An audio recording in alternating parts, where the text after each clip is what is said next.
I know what you're thinking. What's with the monkey?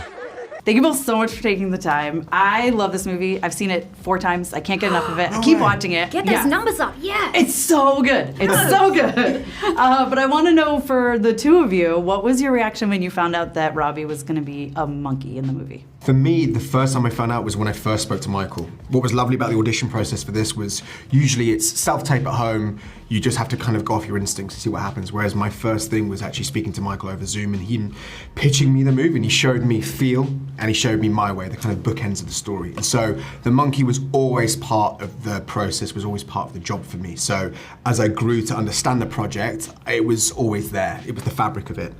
But then to understand the technology behind it, I'd never done motion capture like that before. Yeah. So to understand actually what was needed and how much was needed, you kind of just learn on the job. You'd go, all right, well now we're going to perform in front of 20,000 people and you're still going to be in the motion capture suit. Or you're going to do a really intimate scene with the leading lady and you're still in the motion capture suit and there's still a thing attached to your head and you're still wearing the beautiful grey pajama bottoms that you wear non-stop. Gorgeous.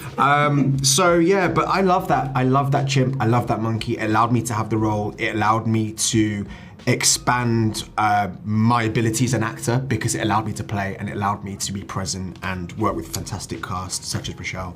So yeah, I'll always be very thankful for that little primate. I love it. Yeah. For you, what was your reaction? My first time I found out was in the tiniest little line at the bottom of the email when the audition came through, and it was confusing at first, but the great thing was I didn't have time to focus on it because Nicole doesn't treat him like a monkey. So for the audition, I didn't have to have that in the back of my mind. It just wasn't my business in that moment. And it wasn't until I met Michael where he showed me the sketches and showed me similar materials where I could get on board with this technology and how they were going to do it. And then honestly, when I was both filming and not filming, I was just hanging around the Weta guys being like, how are you doing this? Tell me everything.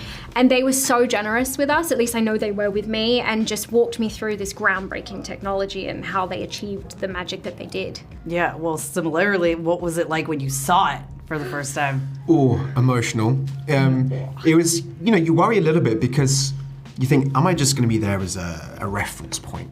Is it actually just going to be guys on a computer or whatever, you're animating it that way? But to hear myself, to see myself, to remember the moments, because it was 2.5 years between finishing principal photography to seeing this final product. And you go, oh wow, it's all still there, I'm there. So that was a really, really great feeling to share that with my family, with the other cast members as well, and with Michael and Robbie. Yeah. Sitting next to Rob, watching us, me be him and him be a monkey, and yeah, it was a strange poetic moment. Yeah. I only saw the monkey for the first time. I was doing some dialogue recording in studio in August last year, and it was the first time I'd actually seen the monkey, and it was a line where you're being actually quite mean to me on the couch. But I was like, oh, it's Jonno. And I walked out and I called my team and was like, this is gonna work. I've been saying for years, trust me it'll work, because I had faith, but I was like, oh, this is gonna be brilliant. And my greatest joy was that we didn't lose Jonno. Everything you feel is him.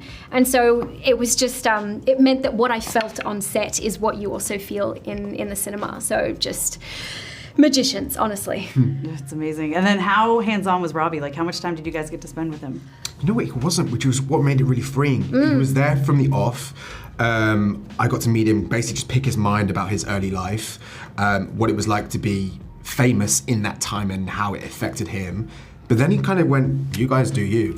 You've got this. I'm not going to stand here and go, I wouldn't say it like that, or I'd walk differently. Otherwise, it would just create way too many barriers and you wouldn't be able to get the creative juices flowing, as it were.